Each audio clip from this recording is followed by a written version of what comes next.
So you might be in a situation where for some reason iOS 16.7.14 is just not showing up.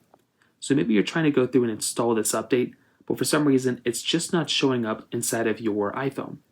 The first thing I'd recommend doing is understanding that this update can come out in a couple of different times. So it may not come out immediately for you, even though it should. It may have also been removed and updated again by Apple because they just did this with the previous update. So go inside of your iPhone settings right here, go inside of your general settings, which is right over here, tap on software update, and all you're going to want to do is just software update your iPhone.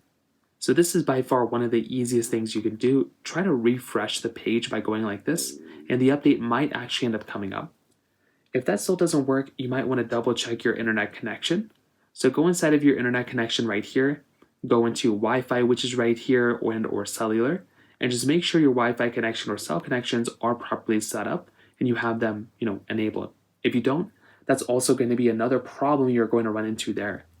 You can also try restarting your iPhone. So hold down the buttons you normally would to restart it, slide the power off. You want to see if that ends up fixing it, and for a lot of people, that might end up fixing it for you. So those are pretty much the main ways to do it. If you have any other thoughts or questions, please let me know in the comment section below. Hit the like button, that would mean so much, but definitely hit that subscribe button. More importantly than everything else, I love every single one of you guys. Hopefully I'll catch you guys in the next video. Peace out till then.